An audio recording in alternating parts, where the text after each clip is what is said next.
네, 시작해 보겠습니다. 관계사고요. 관계사 한번 정리를 해봅시다.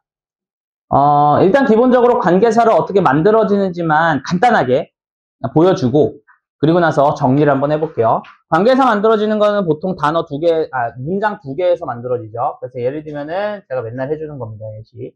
I want to buy the house. 이 문장이랑,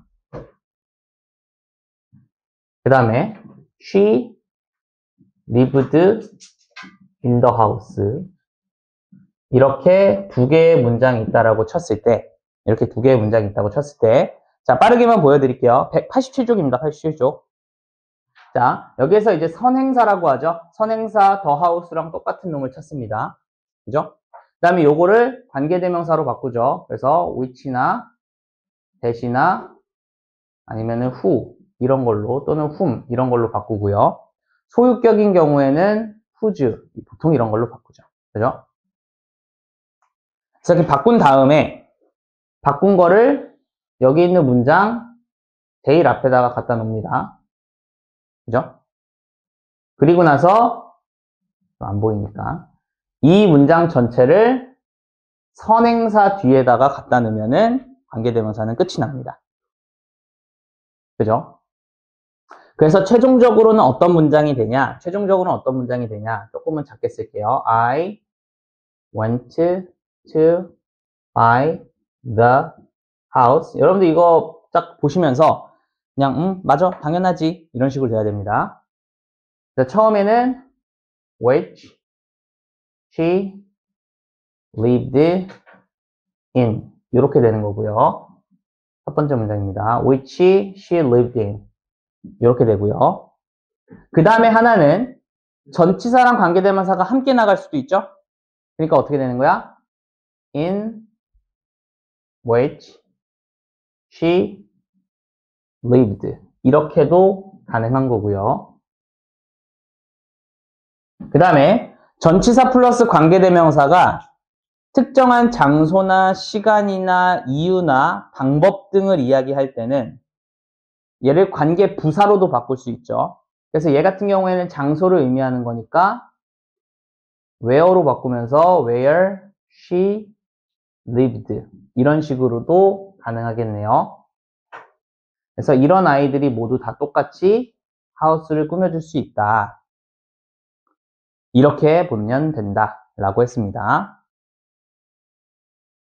그 다음에 또 보면은 소유격 후주 안 했으니까 소유격 후주도 잠깐만 설명드리면, 이것도 그냥 빠르게 갈게요. 이것도 빠르게. 그리고 나서 요 밑에서부터는 다시 관계사 정리를 할 거예요. 자, 다시 이쪽으로만 해볼까?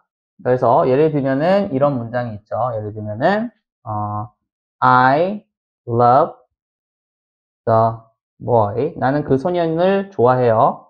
그 다음에 his father가 loves 좋아합니다. my mother를 이런 경우도 있을 수 있겠죠. 그죠? 나는 그 소년을 사랑하고요. 그 소년의 아빠는 나의 엄마를 사랑한다. 이상한 것 같은데. 자, 어쨌든 이런 꼴이 있을 때 그 boy와 his가 여기서는 똑같잖아요. 그죠? 그러면 여기서는 소유격이니까 뭐로 합니까? 얘를 whose로 바꾸죠. 그리고 whose 명사를 한 세트니까 그의 아빠니까 문장 제일 앞에 보는데 원래 앞에 있네요. 그죠? 그 상태에서 얘를 boy 뒤에다가 갖다 놓으면 되죠. 그럼 최종적으로 문장은 어떻게 됩니까? 그냥 여기다가 빠르게 쓸게요. I love the boy whose father loves my mother. 이런 식으로 되는 거죠. 자, 이런 경우에는 whose father부터 my mother까지가 boy를 꾸며주는 경우고요. 이러한 경우로 소유격으로 꾸며주는 경우에는 보통 제가 해석을 뭐뭐 하는 소년을 사랑한다 이렇게 하지 말고 문장 두 개로 나눠서 해석하라 그랬어요. 나는 그 소년을 사랑해. 그 소년의 아빠는 나의 엄마를 사랑해. 이런 식으로 그냥 문장을 두 개로 나눠서 해줘라. 이렇게 얘기를 해줬습니다. 그죠?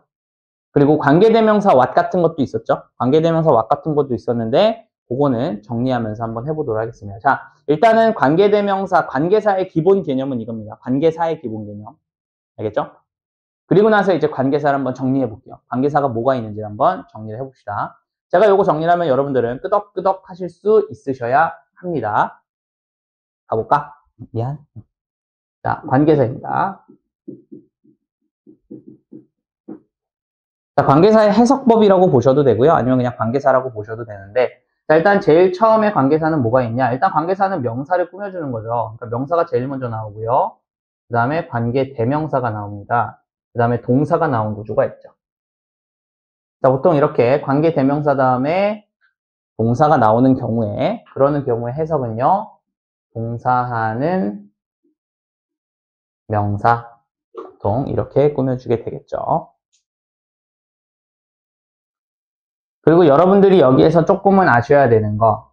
자, 명사 다음에 관계대명사 다음에 비동사가 나오는 경우가 있죠. 그러면 생략 가능하죠. 그러면 여기서 나오는 게 뭐예요? 명사 다음에 ing나 pp가 나와서 꾸며주는 경우도 생기게 됩니다. 관계대명사, 주격 관계대명사 플러스 비동사 생략되는 경우에요. 그런 경우에는 해석을 어떻게 합니까? 뭐뭐 하는 또는 뭐뭐 된 명사, 이렇게 해석을 하죠. 쓰세요. 여러분들 공부하실 때 손이 바쁘셔야 돼요. 귀찮으셔야 됩니다. 문경이 지금까지 하나도 안 썼지? 그지? 다 이유가 있어요. 바쁘셔야 됩니다. 알겠죠? 자, 다음에 두 번째입니다. 자, 두 번째는 뭐가 있냐면요. 명사 다음에 관계 대명사가 나오고요. 그 다음에 주어 동사가 나오는 경우입니다. 자, 이러는 경우에 해석은 어떻게 하냐라고 하면은요. 주어가 동사하는 명사, 이렇게 해석을 해주죠. 주어가 동사하는 명사.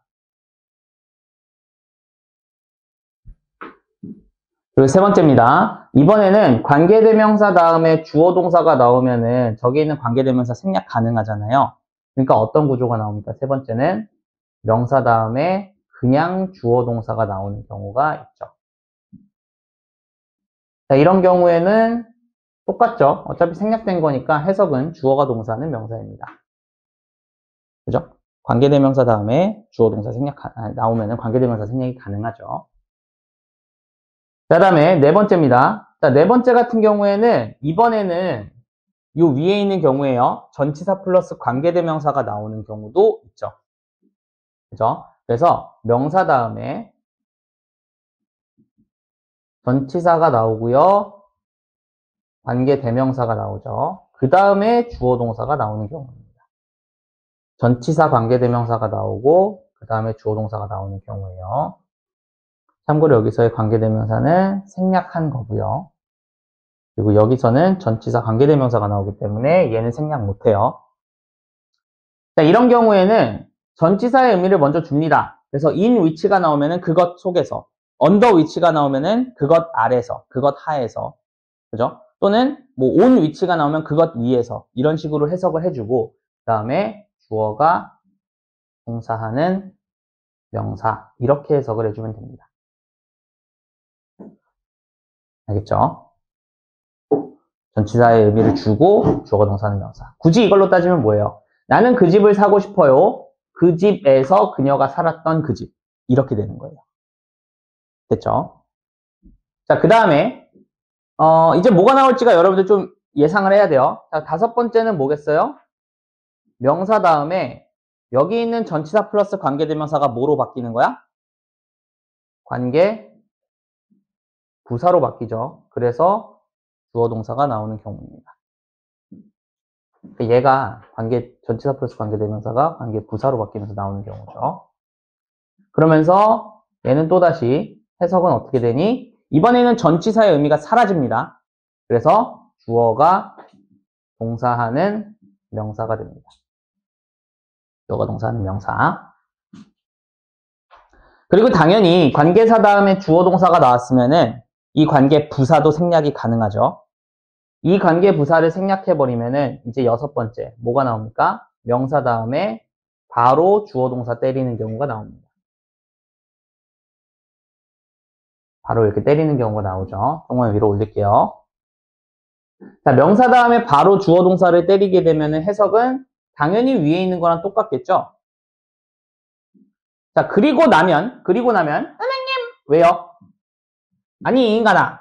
여기 지금 3번에, 6번에 요 놈이 해석도 주어가 동사하는 명사라고 한다면은 똑같지 않느냐? 라고 물어볼 수 있죠. 하지만 다르죠? 뭐가 다릅니까? 얘는 관계 대명사가 생략이 된 거고, 얘는 관계 부사가 생략이 된 거죠. 그럼 여러분들도 아시다시피 관계 대명사라고 하는 거는 애초에 만들어질 때 어떻게 만들어진 거야? 명사 하나가 뜯어갖고 앞으로 나온 거지. 그럼 관계 대명사 다음에는 무조건 완성이야, 미완성이야? 미완성이잖아. 그래서 얘는 미완성인 거고. 애초에 관계 부사라는 놈은 뭐야? 전치사 플러스 관계대명사가 같이 뜯어갖고 나온 게 바뀐 거잖아. 그지? 그러면 관계 부사 다음에는 완성이야, 미완성이야? 완성이 되겠죠. 그죠? 왜? 전치사랑 목적어랑 같이 뜯어갖고 나온 거니까 완성이겠죠. 그래서 요 두 개의 차이점이 있다 정도 알아주시면 되겠고요. 그럼 이제 뭐 남았니? 7번. 후주명사 남았죠? 그러니까 이제 여러분들이 이제 순서도 조금은 아셔야 돼요. 자, 명사 다음에 이번에는 후주명사가 나옵니다. 후주명사는 그것의 명사니까 하나로 그냥 볼게요. 후주명사. 그 다음에는 후주명사가 주어가 될 수도 있고 목적어가 될 수도 있기 때문에 그냥 요거는 그냥 주어가 나올 수도 있고 안 나올 수도 있다. 이렇게 이야기를 할게요. 그리고 나서 동사가 이렇게 나오는 구조입니다. 그러면은 여기 있는 게 요 명사를 꾸며주는 형국이 되는데요. 자, 후주명사가 나올 때 해석은 항상 어떻게 한다고? 두 문장으로 따로 해석을 해줘라. 그게 여러분들이 실질적으로는 좀 더 나을 거다. 이렇게 얘기를 했습니다. 맞나요? 자, 이렇게 하고 나면은 7에서 끝나냐? 아, 사실 그렇지는 않습니다. 관계사는 여기서 끝이 나지만, 우리가 보통 관계대명사를 하면은 배우는 게 하나가 더 있죠. 관계대명사 what이 있습니다. 그래서 여기다가는 관계대명사 what을 좀 쓰도록 할게요. 뭐 사실은 관계대명사 what이라고 했지만 의문사 what도 있기는 해요. 그래서 관계대명사는 보통 이렇게 제가 두 가지로 나눠줍니다. what 다음에 동사가 나오는 것과 what 다음에 주어 동사가 나오는 거 이렇게 두 가지로 보통 제가 나눕니다. 됐죠? 그래서 what 다음에 동사가 나오면은 동사하는 것 이렇게 하겠고요. what 다음에 주어 동사가 나오면은 주어가 동사하는 것입니다. 자, 여기까지가 관계대명사 what이고요. 제가 보통 이거를 알려주면은 이렇게 해석이 안 될 때가 있어요. 이렇게 해석이 안 될 때는 what 다음에 동사가 나오면은 무엇이 동사하는지. what 다음에 주어 동사면은 무엇을 주어가 동사하는지. 이 정도로 정리하시면 됩니다. 그래서 파란색으로 해석이 될 때는 보통 관계대명사 what이 아니라 의문사 what이라고 하거든요. 근데 이거는 개인적으로는 굳이 구분할 필요는 없습니다. 근데 중학교에서는 가끔 구분해. 중학교에서는. 그러니까 그냥 알아만 두세요. 그냥 해석은 둘 다 가능하다. 근데 무엇이라고 해석되면 보통 의문사 what이고 것이라고 해석이 되면 관계대명사 what이다. 이 정도로만 봐주시면 될 것 같아요. 그래서 정리해보면 일단 관계사는 이렇게 7가지와 관계대명사 what 2가지가 있다. 이렇게 보시면 거의 끝이 납니다. 됐습니까? 그리고 관계대명사 what 같은 경우에는 조금은 특이점이 하나 있죠. 관계대명사 what 같은 경우에는 역할이 2개다 라고 하는 게 조금은 특이점이었죠. 관계대명사 what은. 그래서 보통 관계대명사 what이 나오면은 제가 어떻게 하냐. 관계대명사는 2개로 쪼개서 첫 번째에서 주목보 역할 하나를 뽑아내고 두 번째에서 주목보 역할 하나 뽑아내야 된다. 이렇게 많이 이야기를 해줍니다. 자, 이것도 예문을 그냥 빠르게 하나만 알려줄게요. 자, 예를 들면은 I don't know what you said. 이런 말이 있다고 쳐봅시다. 참고로 역할이 두 개다라고 하는 거는 어법 문제 풀 때 조금 유용한 거예요. 그럼 얘가 이제 대시냐 와시냐 이런 걸 많이 물어보거든요. 대시냐 와시냐. 그럼 이렇게 보시면 돼요. 나는요, don't know, 몰라요. 나는요, 몰라요. 그 다음에 what을 두 개로 쪼갰을 때는 don't know의 목적어가 하나가 되는 거고요. 두 번째는 뭡니까? you 주어, said 동사, 그리고 said의 목적어 역할을 하나 더 하죠. 그래서 역할을 두 개를 받습니다. what은. don't know, know의 목적어와 said의 목적어. 해석은 어떻게 합니까? 너가 말했던 것 또는 무엇을 너가 말했는지 이 둘 중에 문맥상 적절하게 해주시면 된다는 거예요. 이해됐습니까? 이렇게 보시면 되겠습니다. 자, 여기까지 하면은 제 생각에 여러분들이 관계사에서 공부할 만한 것들은 뭐 일단은 거의 다 했다라고 보셔도 좋을 것 같아요.